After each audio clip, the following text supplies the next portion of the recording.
तर ती विनंती अशी आहे की मला असं वाटायला लागलं की अलीकडच्या काळामध्ये आपली जी हक्कभंग समिती आहे किंवा हक्कभंगाची व्यवस्था आहे ही टुथलेस झाली आहे. याला आता नखच उरले नाही.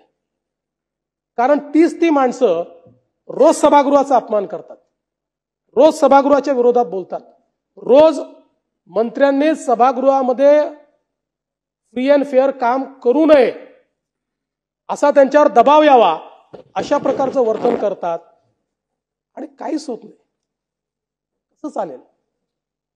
शेवटी या सभागृहाचा काही सन्मानच राहिला नाही. आता आपण काल या सभागृहामध्ये दोन्ही सभागृहांमध्ये शिंदे साहेबांच्या विरुद्ध जे अतिशय खालच्या दर्जाचं वक्तव्य झालं किंवा कविता झाली त्या संदर्भात आपण इतकी चर्चा केली, सभागृहाने त्याच्यावर आपलं मत व्यक्त केलं आणि याच सभागृहाला डिवचण्याकरता पुन्हा उद्धव ठाकरे गटाच्या एक नेत्या तीच कविता वाचतात. याचा अर्थ काय आहे? तुम्ही इथे बसलेले जे 288 लोक आहेत तुमची काही औकात नाहीये, हा त्याचा अर्थ आहे. हा प्रश्न माझा नाही आहे किंवा त्या कोणी मोठेही नाही आहे किंवा त्यांना शिक्षा करावी अशी माझी अपेक्षाही नाही आहे. पण कुठेतरी या सभागृहाचा काही सन्मान आहे, या सभागृहात बसणाऱ्यांचा काही सन्मान आहे. इकडे संविधानाच्या बाता मारायच्या आणि तिकडे संविधानाने तयार केलेल्या सभागृहाचा रोज अपमान करायचा, सकाळी 9 वाजता भोंगा वाजवून या सभागृहाबद्दल काही बोलायचं.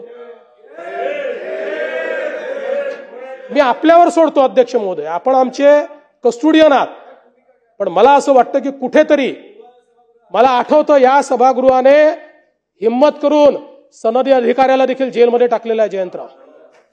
या सभागृहामध्ये अनेक लोक मी बघितलेले आहेत, याच दारामध्ये राजदंड लावून उभे राहून त्यांना रिप्रिमांड आपण केलेला आहे. कुठे गेलं ते सभागृह? असं आहे की आमच्या वैयक्तिक अपमानाकरता कधी या सभागृहाचा उपयोग करू नका. तो होत असेल तर तो अतिशय चुकीचा आहे. आम्हाला जे प्रिव्हिलेजेस दिलेले आहेत ते या सभागृहात काम करण्याकरता दिले आहेत. मला एखाद्या माझ्या ड्रायव्हरनी काहीतरी केलं म्हणून, मला पोलीसवाला उलट बोलला म्हणून याकरता नका करू. पण ज्यांनी सभागृहाचा अवमान होतोय, सभागृहाला कमी लेखण्याचा प्रयत्न होतोय, त्याच्यावर मात्र कडक कारवाई झाली पाहिजे ही माझी खरोखर या ठिकाणी अपेक्षा आहे. आणि म्हणून अध्यक्ष महोदय या निमित्ताने मी आपल्याला ही विनंती करतोय.